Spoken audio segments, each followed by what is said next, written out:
Avant de plonger dans cette histoire palpitante, si vous êtes prêt à vibrer d'émotion et à découvrir un rebondissement choquant, laissez un commentaire avec le chiffre 1 et abonnez-vous à la chaîne.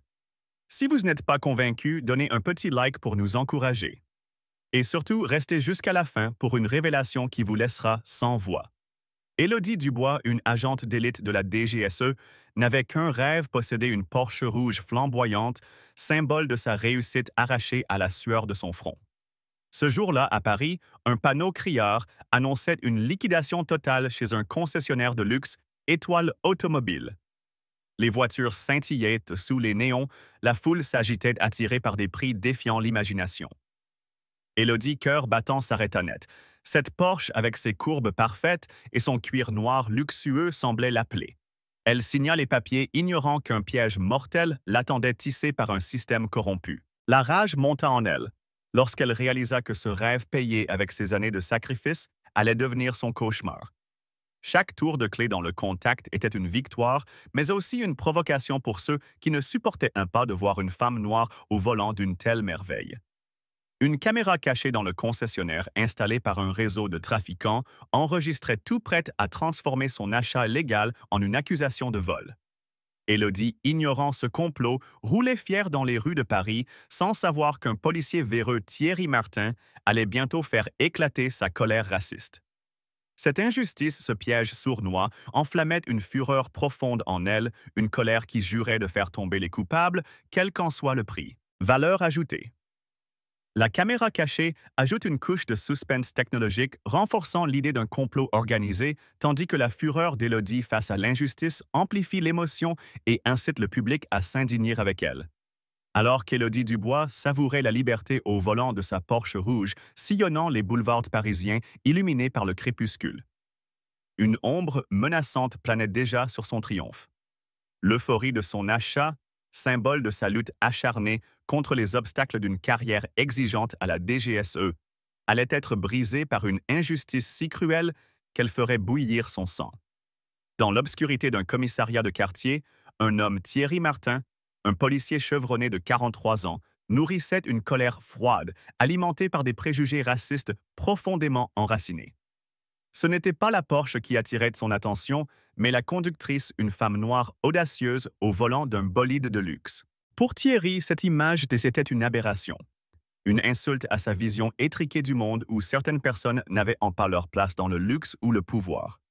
Sa fureur, un mélange toxique de méfiance et de haine, le poussait à agir convaincu que cette femme ne pouvait être qu'une criminelle. Thierry, avec ses 15 ans d'expérience dans les rues de Paris, connaissait chaque recoin du 18e arrondissement comme sa poche. Son uniforme impeccablement repassé et son attitude rigide masquaient un esprit gangrené par des années de blagues racistes dans les vestiaires, de conversations murmurées entre collègues et d'une culture institutionnelle qui, sans que le dire ouvertement, tolérait ses préjugés. Ce soir-là, alors que la Porsche d'Élodie filait sous les réverbères, son éclat rougeoyant semblait défier l'ordre établi dans l'esprit tordu de Thierry. Il tapa frénétiquement le numéro de la plaque d'immatriculation dans l'ordinateur de sa voiture de patrouille, ses doigts tremblants d'une excitation malsaine.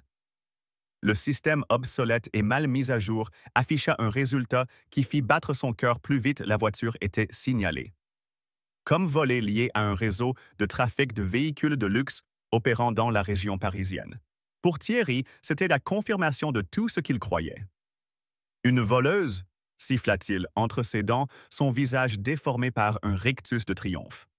Il ne voyait pas une agente de la DGSE, mais une menace, une intruse dans son monde soigneusement catégorisé. Ce que Thierry ignorait, c'était que le système qu'il consultait était corrompu, manipulé par un réseau de criminels au sein même de la police. Ces derniers complices d'un trafic de voitures volées avaient intentionnellement falsifié les données pour piéger des acheteurs innocents comme Élodie, détournant l'attention des autorités vers de fausses pistes. Ce détail ajouté à l'histoire intensifie le suspense et révèle une conspiration plus vaste où des officiers véreux utilisaient leur pouvoir pour protéger leurs activités illégales. La rage d'Élodie, encore contenue, allait bientôt exploser face à cette injustice orchestrée. Alors qu'elle roulait insouciante, un gyrophare éclata dans son rétroviseur, accompagné d'une sirène stridente qui déchira l'air comme un cri de guerre. Thierry, convaincu de sa supériorité, s'approcha à grands pas, sa main crispée sur son arme, son regard brûlant de mépris. Sortez du véhicule maintenant, aboya-t-il, sa voix chargée d'une hostilité qui dépassait le cadre professionnel. Élodie, formée à garder son calme sous pression, sentit une colère sourde monter en elle. Elle n'avait rien fait de mal, pourtant cet homme la traitait comme une criminelle sans même vérifier ses papiers. Monsieur, je suis agente de la DGSE, voici mes documents, dit-elle, la voix ferme mais polie, tendant la facture et le certificat de propriété. Thierry les balaya d'un revers de main, comme s'ils n'étaient que des chiffons. Des faux, évidemment, ricana-t-il, son ton dégoulinant de sarcasme. Puis, sans avertissement, il la saisit brutalement par le bras et la plaqua contre le capot brûlant de la Porsche.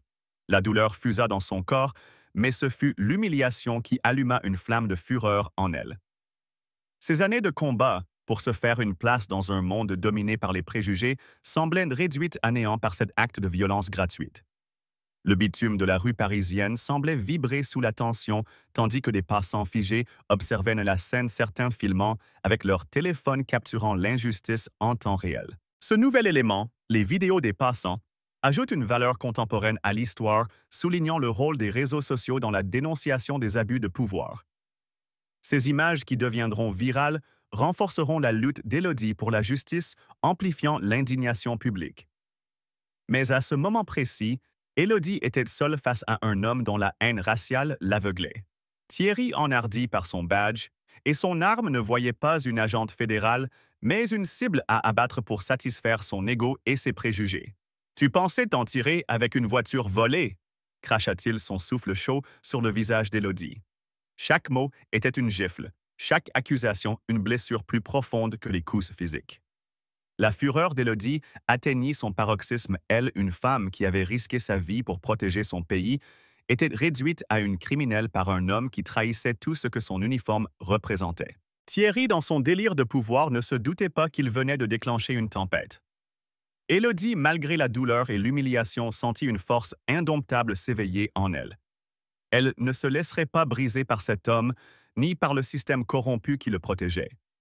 Sa colère aiguisée par des années de lutte contre l'injustice devint une arme plus puissante que l'arme de Thierry. Ce moment marqua le début d'un combat qui allait non seulement révéler la vérité sur son innocence, mais aussi exposer un réseau de corruption au cœur de la police parisienne. L'histoire d'Élodie, portée par sa rage et sa détermination, allait devenir un cri de ralliement contre l'injustice, un phare pour ceux qui refusent de plier face à l'oppression. Si cette histoire d'injustice et de courage vous a fait bouillir le sang, laissez un commentaire avec le mot « justice » et abonnez-vous pour ne pas manquer la suite. Partagez vos pensées. Que feriez-vous face à une telle trahison? Restez connectés, car le prochain épisode révélera un complot encore plus sombre qui vous laissera sans voix. Sous le ciel plombé de Paris, où les néons des boulevards semblaient ternis par l'injustice, Élodie Dubois, encore tremblante de l'agression brutale de Thierry Martin, sentit une colère incandescente consumer son être. La douleur physique, les contusions sur son visage, le goût métallique du sang dans sa bouche, n'étaient rien comparé à l'humiliation d'être traitée comme une criminelle par un homme dont le badge n'était qu'un masque pour sa haine raciale. Alors que les gyrophares de la voiture de police clignotaient dans son rétroviseur, Élodie comprit que ce n'était que le début d'un cauchemar orchestré par un système vicié. Mais dans son cœur, une résolution d'acier se forgeait, elle ne se laisserait pas briser. Ces années d'entraînement à la DGSE, où elle avait appris à maîtriser ses émotions et à transformer la peur en arme, s'éveillaient en elle comme une bête enragée prête à riposter. La rue, animée par les passants curieux et leurs téléphones braqués sur la scène, devint un théâtre d'injustice où Élodie était à la fois victime et accusée. Thierry, le visage tordu par un mélange de triomphe et de mépris, la maintenait plaquée contre le capot brûlant de sa Porsche. « Tu pensais t'en tirer voleuse », cracha-t-il, ses mots trempés de venin. Chaque syllabe était un coup de poignard, une tentative de réduire Élodie à une caricature. Une ombre de ce qu'elle était, une agente fédérale d'élite, une femme qui avait gravi les échelons à la force de son courage. Mais alors qu'il tentait de lui passer les menottes, quelque chose en elle se brisa. Non pas sa volonté, mais les chaînes invisibles de la soumission. Dans un éclair de réflexe fruit de milliers d'heures d'entraînement, Élodie se dégagea avec une agilité foudroyante, saisissant le poignet de Thierry et le tordant jusqu'à ce qu'il lâche son arme. Le pistolet tomba sur le bitume avec un claquement sec et pendant une fraction de seconde, le pouvoir changea de camp. Ce moment de triomphe, cependant, fut éphémère. Les sirènes hurlantes d'autres voitures de police déchirèrent l'air et en quelques instants, Élodie se retrouva encerclée par 5 officiers. Leurs armes pointées sur elle, leur visage figé dans une détermination aveugle. « Lâchez l'arme maintenant !» rugit l'un d'eux, un jeune policier nommé Julien Lefebvre, dont les yeux trahissaient une loyauté mal placée envers Thierry.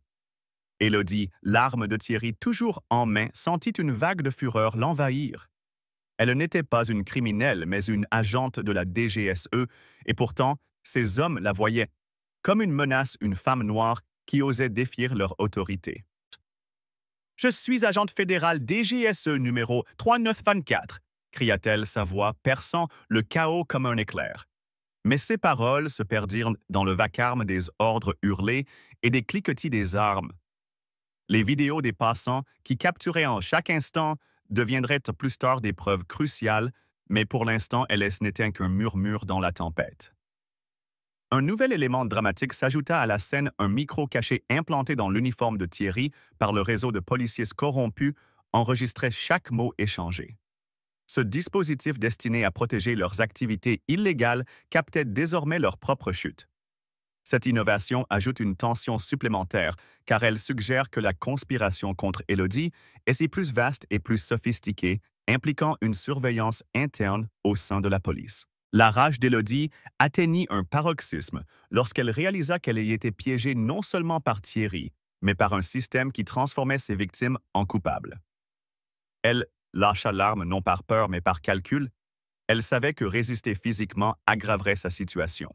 Les menottes claquèrent sur ses poignets et elle fut poussée à l'arrière d'une voiture de police, son regard brûlant de défi croisant celui de Thierry qui esquissa un sourire narquois.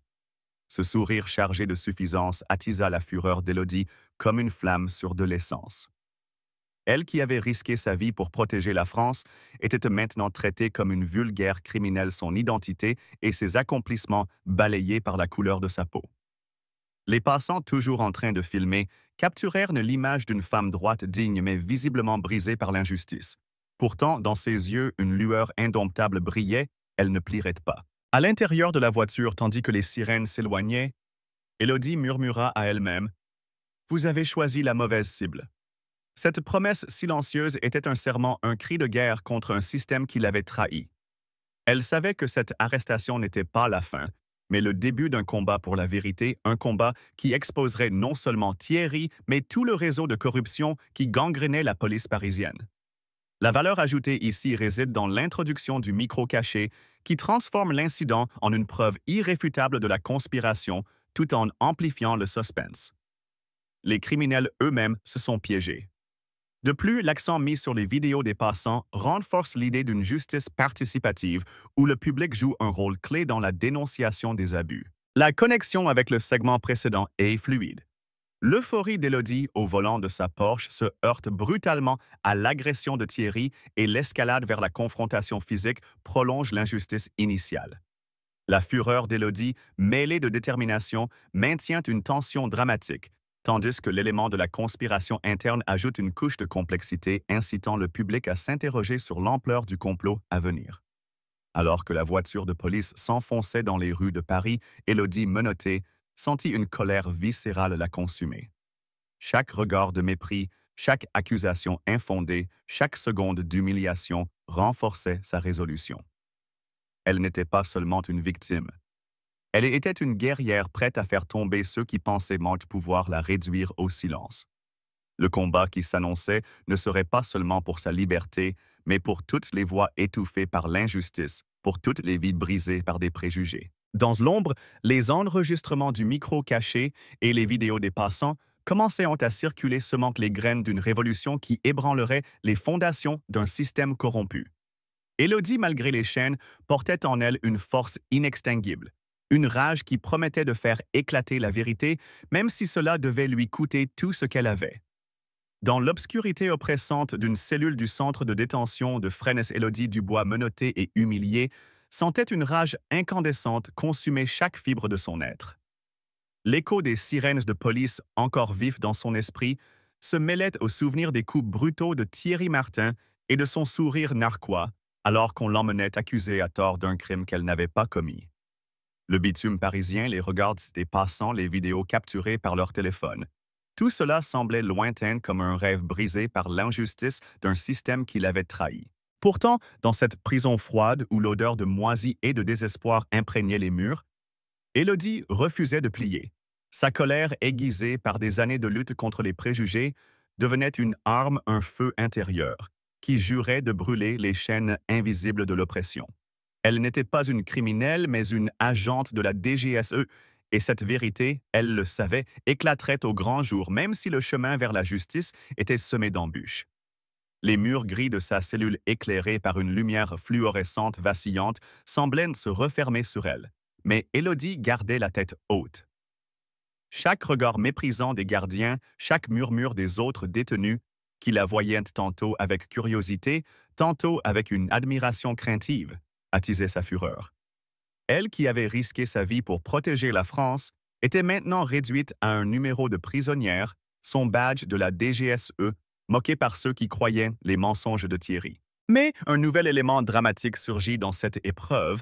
Une lettre anonyme glissée sous la porte de sa cellule écrite à la hâte révélait que Thierry n'agissait pas seul. Elle mentionnait un réseau au sein de la police, un groupe d'officiers corrompus qui manipulaient des preuves pour protéger un trafic de voitures de luxe. Ce message signé d'un mystérieux allié dans l'ombre promettait des preuves à venir, ravivant l'espoir d'Élodie, tout en intensifiant sa rage contre un système qui protégeait des criminels en uniforme. Cette lettre, une innovation dans l'histoire, ajoute une couche de mystère et de suspense, suggérant qu'Élodie a un soutien inattendu, peut-être un ancien collègue ou un informateur infiltré, ce qui amplifie l'intrigue et donne au public un espoir de justice tout en maintenant la tension. La fureur d'Élodie atteignit un nouveau sommet lorsqu'elle lut ces mots. Elle serra le papier jusqu'à ce que ses jointures blanchissent son cœur battant au rythme d'une indignation viscérale. Comment osait-il? Comment un système censé protéger les citoyens pouvait-il abriter des traîtres comme Thierry qui non seulement l'avaient attaqué pour sa couleur de peau, mais faisaient partie d'une conspiration plus vaste? Chaque seconde passée dans cette cellule renforçait sa détermination à exposer la vérité, à faire tomber non seulement Thierry, mais tout le réseau qui le soutenait. Pendant ce temps, à l'extérieur, ses collègues de la DGSE ne restaient pas inactifs. Le commandant Claire Beaumont, une mentor d'Élodie, mobilisa une équipe d'élite pour enquêter. Ils engagèrent Sophie Garnier, une avocate réputée pour sa ténacité, et un détective privé, Antoine Lemaire, connu pour déterrer des secrets que même les meilleurs flics ne pouvaient trouver. Ensemble, ils fouillèrent les registres du concessionnaire où Élodie avait acheté sa Porsche, découvrant des irrégularités dans les bases de données de la police. Les documents pourtant légaux avaient été falsifiés dans le système par un officier véreux complice de Thierry pour faire passer la voiture pour voler. Cette découverte, corroborée par les vidéos des passants et l'enregistrement du micro caché dans l'uniforme de Thierry, commença à tisser une toile de preuves accablante. Mais la route était encore longue, le réseau de corruption bien ancré avait des ramifications jusqu'aux échelons supérieurs de la préfecture de police. La valeur ajoutée de cette intrigue réside dans l'introduction de la lettre anonyme qui non seulement intensifie le suspense, mais humanise aussi l'histoire en montrant que même dans les moments les plus sombres, des alliés inattendus peuvent émerger. De plus, l'implication d'une équipe d'élite de la DGSE avec des figures comme Claire Beaumont ajoute une dimension de camaraderie et de loyauté contrastant avec la trahison de Thierry et de son réseau. La connexion avec le segment précédent est fluide. L'arrestation brutale d'Élodie dans la rue parisienne se prolonge dans son incarcération où sa rage s'amplifie face à l'ampleur de l'injustice. Le micro caché et les vidéos des passants mentionnés précédemment continuent de jouer un rôle clé, renforçant la cohérence narrative. Dans sa cellule, Élodie passait des nuits blanches hantées par les images de l'agression, le visage haineux de Thierry, les menottes qui mordaient ses poignets, les regards accusateurs des autres policiers. Mais la lettre anonyme devint son encre. Elle la relisait sans cesse chaque mot, alimentant sa colère et sa détermination. Elle imaginait le jour où elle sortirait non pas comme une victime brisée, mais comme une guerrière portant la vérité comme une arme. Les gardiens qui la traitaient avec mépris ne pouvaient de voir la tempête qui se préparait en elle. Élodie savait que chaque humiliation, chaque injustice n'était qu'un carburant pour son combat. Elle visualisait Thierry derrière son bureau au commissariat, rédigeant des rapports mensongers, convaincu d'avoir gagné. Mais il ignorait que les murs de son empire corrompu commençaient à trembler. Les efforts de ses collègues prenaient forme. Antoine Lemaire infiltra un bar clandestin du 19e arrondissement, un repère où des officiers corrompus se retrouvaient pour planifier leurs méfaits. Là, il intercepta une conversation révélant que Thierry préparait un nouveau coup falsifié des témoignages pour discréditer Élodie au tribunal. Cette information combinée à la lettre anonyme donna à l'équipe un nouvel élan. Claire Beaumont, elle confronta un haut fonctionnaire de la police, le commandant Michel Dubois, qui semblait hésiter à soutenir Thierry. Sous la pression, il laissa échapper un indice crucial, un disque dur caché dans un coffre-fort au commissariat contenant des enregistrements compromettants du réseau. Élodie, dans sa cellule, ignorait encore ses avancées, mais elle sentait avec l'instinct aiguisé d'une agente que la vérité approchait. Sa fureur n'était plus seulement personnelle. Elle était devenue une croisade pour toutes les victimes de l'arbitraire, pour ceux que le système avait écrasés sous le poids des préjugés. Chaque claquement de porte, chaque insulte murmurée par un gardien renforçait sa résolution. Elle ne plierait pas. Elle ne pardonnerait pas. Et lorsque le moment viendrait, elle ferait tomber Thierry et ses complices, non pas avec des poings, mais avec la force implacable de la justice. Dans l'ombre de Fresnes, Élodie Dubois devenait un symbole, une flamme inextinguible, prête à incendier un système corrompu, et son combat ne faisait que commencer. Alors que les murs humides de la prison de Fresnes semblaient étouffer tout espoir, Élodie Dubois, confinée dans sa cellule, sentait sa colère se transformer en une force indomptable, un brasier qui refusait de s'éteindre. Chaque nuit sans sommeil, chaque regard dédaigneux des gardiens, chaque mot de la lettre anonyme glissée sous sa porte ravivait sa fureur contre l'injustice qui l'avait enchaînée. Ça. Elle n'était pas une criminelle, mais une agente de la DGSE, trahie par un système corrompu qui protégeait des hommes comme Thierry Martin. À l'extérieur, dans les rues brumeuses de Paris, une tempête se préparait. Les preuves s'accumulaient prêtes à faire tomber le réseau de corruption qui avait orchestré son calvaire. Mais dans l'ombre, un nouvel ennemi émergeait plus insidieux. Encore un informateur infiltré dans la DGSE manipulé par Thierry menaçait de saboter l'enquête. Cette révélation, un ajout dramatique, intensifiait le suspense, transformant la lutte d'Élodie en un jeu d'échecs où chaque mouvement pouvait être fatal. Loin des murs froids et hors de la prison, l'équipe de Claire Beaumont travaillait sans relâche, galvanisée par l'injustice infligée à leurs collègues. La lettre anonyme signée par cet allié dans l'ombre avait allumé une lueur d'espoir, mais aussi une rage collective. Comment un réseau de policiers corrompus avait-il pu infiltrer si profondément les institutions parisiennes? Le détective privé Antoine Lemaire, avec son flair légendaire, découvrit une piste explosive dans un entrepôt désaffecté du 19e arrondissement. Là, dissimulé dans une cache secrète, un serveur informatique contenait des fichiers cryptés, des registres de transactions illégales, des enregistrements de conversations entre Thierry et ses complices, et même des preuves de pots de vin versées à des fonctionnaires haut placés. Ces fichiers révélaient que le trafic de voitures de luxe n'était qu'une façade pour une opération plus vaste impliquant du blanchiment d'argent et des pressions sur des juges locaux. Cette découverte, une innovation dans l'histoire, ajoutait une dimension de crime organisé amplifiant l'ampleur du scandale et la colère des enquêteurs face à une corruption si profondément enracinée. La fureur de Claire Beaumont, une femme d'acier qui considérait Élodie comme une sœur, atteignit des sommets lorsqu'elle comprit l'étendue du complot. Chaque document décrypté, chaque conversation interceptée était un coup porté à son idéal de justice. Elle jura poing serré que Thierry et ses complices paieraient pour avoir sali l'honneur de la DGSE et brisé la vie d'Élodie. Mais un obstacle inattendu surgit, un agent double au sein de la DGSE, un certain Luc Vasseur, avait été soudoyé par Thierry pour faire disparaître des preuves cruciales. Luc, un homme discret mais ambitieux, avait accès aux systèmes internes et tentait de brouiller les pistes en manipulant les bases et des bases de données.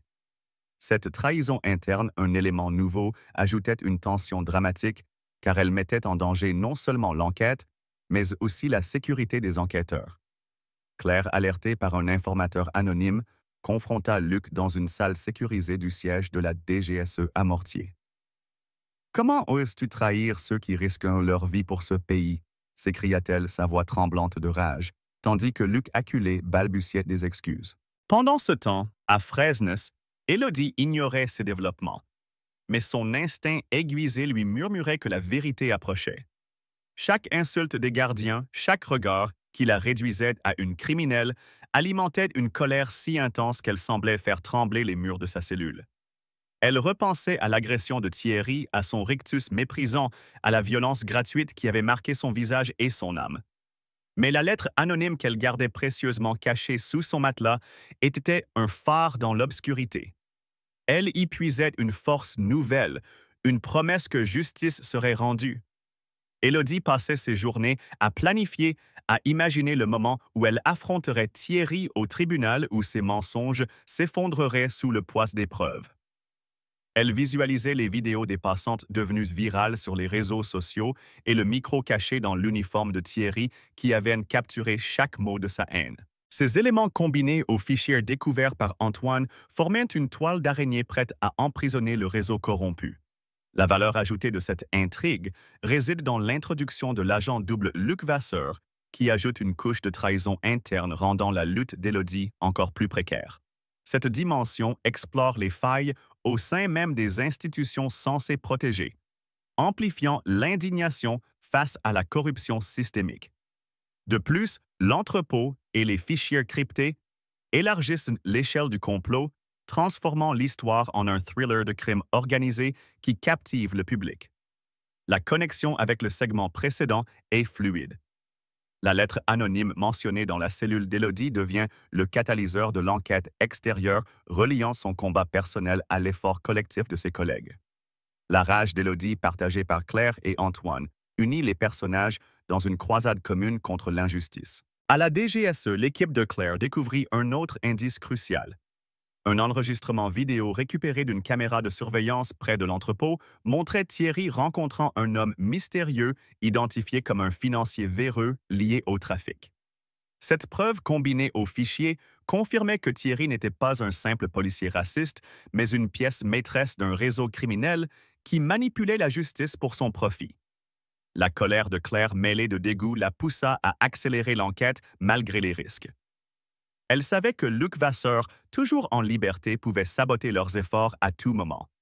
Elle organisa une opération secrète pour le neutraliser, déployant des agents pour surveiller ses moindres faits et gestes.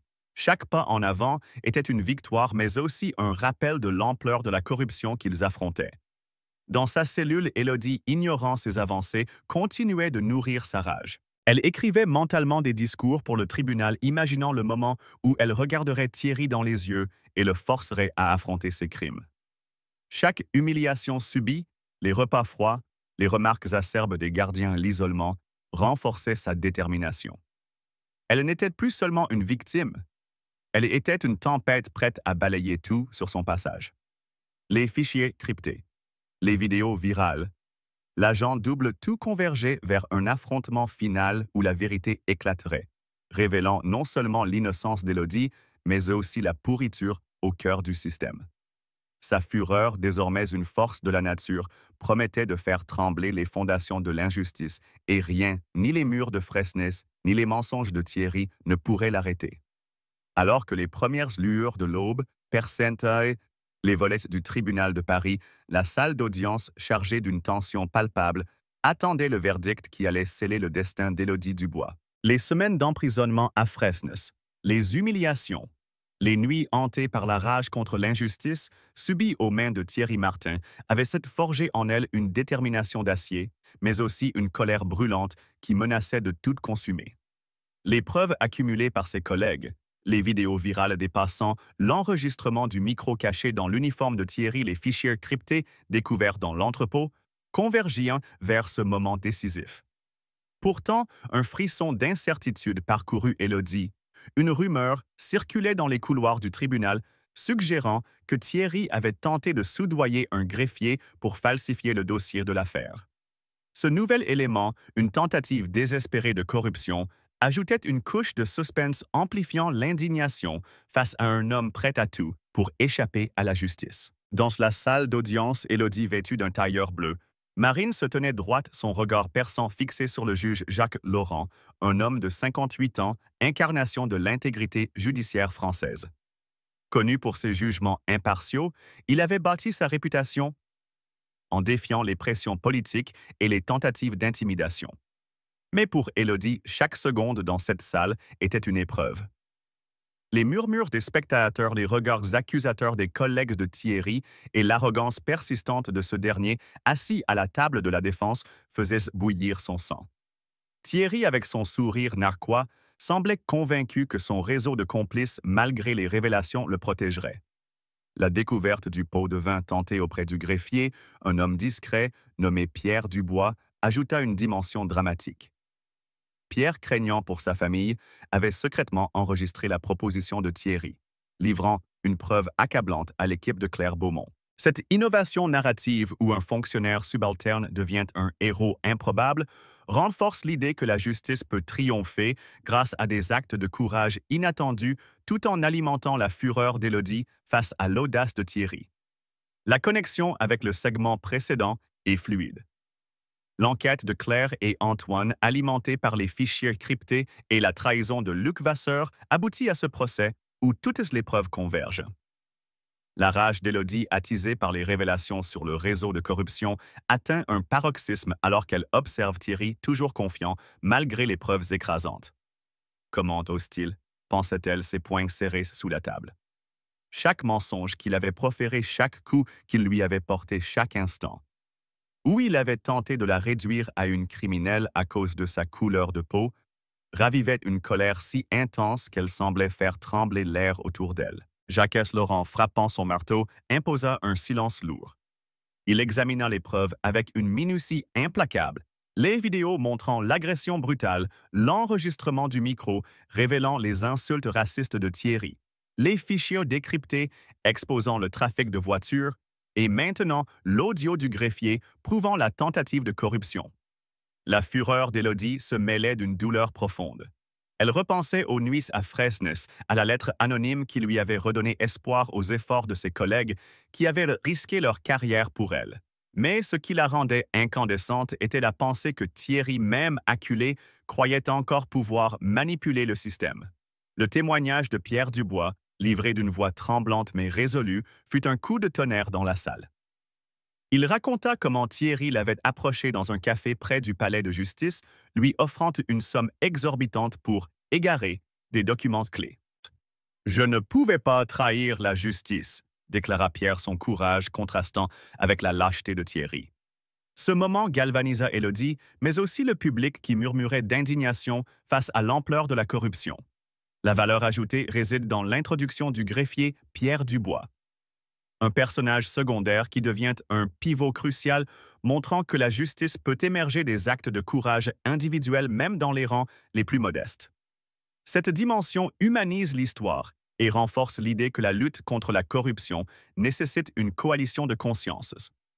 De plus, l'ajout de la tentative de corruption au tribunal intensifie le suspense, suggérant que Thierry reste une menace jusqu'à la dernière seconde. La colère collective, celle d'Élodie, de Claire, d'Antoine et même du public dans la salle, crée une tension dramatique où chaque révélation est un pas vers la justice, mais aussi un rappel de l'ampleur de l'injustice initiale. Lorsque Jacques Laurent prit la parole, sa voix résonna comme un verdict divin. Charles Ice, après examen des preuves, je déclare Thierry Martin coupable d'abus de pouvoir, d'agression, de corruption et de tentative d'entrave à la justice. Il le condamna à 10 ans de prison sans possibilité de libération avant 5 ans. Un cri de soulagement échappa à Élodie, des larmes de rage et de triomphe roulant sur ses joues. Mais le regard de Thierry, chargé de haine alors qu'on l'emmenait menotté, lui rappela que ce combat n'était pas terminé. Les preuves révélaient un réseau plus vaste, et Élodie savait que d'autres luttes l'attendaient. Sa colère, désormais canalisée, devenait une promesse, elle ne s'arrêterait pas tant que chaque complice de Thierry n'aurait pas répondu de ses actes. Le marteau du juge avait frappé, mais le feu de la justice attisé par la rage d'Élodie continuerait de brûler, prêt à consumer tous ceux qui osaient défier la vérité. Si l'injustice subie par Élodie vous a révolté, laissez un commentaire avec le mot « vérité » pour montrer votre soutien à sa lutte. Partagez vos réactions. Qu'auriez-vous fait face à une telle trahison? Restez avec nous, car la prochaine partie dévoilera un complot encore plus choquant qui menace de tout changer. Lorsque le marteau du juge Jacques Laurent retentit dans la salle d'audience, l'écho de la justice sembla enfin percer les ténèbres qui avaient emprisonné Élodie Dubois. La condamnation de Thierry Martin à 10 ans de prison pour abus de pouvoir, agression et corruption était une victoire arrachée à l'injustice, mais la rage d'Élodie brûlait encore, alimentée par les mois d'humiliation à Fresnes et la trahison d'un système corrompu. Alors que Thierry Menotté lançait un regard venimeux, un nouveau rebondissement fit trembler la salle. Un dossier secret, découvert dans un coffre-fort du commissariat, révélait que Thierry avait tenté d'intimider la famille de Jacques Laurent en envoyant des menaces anonymes par texto. Ce détail, une innovation saisissante, intensifia la fureur d'Élodie, car il montrait jusqu'où Thierry était prêt à aller pour protéger son empire de corruption. La salle remplie de journalistes et de défenseurs des droits humains vibrait d'indignation. Élodie debout sentit des larmes de colère et de soulagement ruisseler sur ses joues. Chaque preuve, les vidéos virales, l'enregistrement du micro, le témoignage du greffier Pierre, avait brisé les mensonges de Thierry. Claire Beaumont et Antoine Lemaire, dans l'ombre, avaient démantelé son réseau, arrêtant 4 complices impliqués dans le trafic de voitures et l'intimidation. La valeur ajoutée réside dans les menaces contre la famille du juge, soulignant l'audace criminelle de Thierry et renforçant l'idée que la justice triomphe grâce à la persévérance collective. Élodie, libérée, jura de continuer à lutter, sa colère transformée en un serment pour un monde plus juste. Alors que les portes de la prison de Fresnes s'ouvraient, libérant Élodie Dubois sous un ciel parisien éclatant la lumière du soleil, ne suffisait pas à apaiser la rage qui bouillonnait encore en elle. La condamnation de Thierry Martin et de ses complices, bien que juste, ne pouvait effacer les mois d'humiliation, les coups et l'injustice d'un système qui l'avait traité comme une criminelle à cause de sa couleur de peau. Une nouvelle révélation fit monter sa fureur. Un journal intime retrouvé dans la cellule de Thierry détaillait son plan pour orchestrer une évasion et se venger d'Élodie même après sa condamnation. Ce détail, une innovation glaçante, amplifiait le suspense, montrant que la menace persistait, attisant l'indignation face à l'acharnement de Thierry. Élodie, marchand libre, portait une colère transformée en mission. Les 380 000 € de compensation, bien qu'importants, ne valaient rien face à la reconnaissance de son innocence et à la destitution définitive de Thierry de la police. Ses complices, condamnés à 3 ans de prison et bannis à vie, étaient un avertissement clair: la corruption ne serait plus tolérée. La valeur ajoutée réside dans le journal de Thierry, qui révèle sa noirceur obsessionnelle et renforce l'idée que la justice doit rester vigilante. Élodie, galvanisée par sa rage, s'engagea à réformer le système, devenant un symbole pour les opprimés. Sa colère, désormais un feu sacré, promettait de brûler les injustices, illuminant un chemin vers un avenir où la vérité triompherait toujours. Détails sur le journal. Réforme du système judiciaire. Plus de suspense.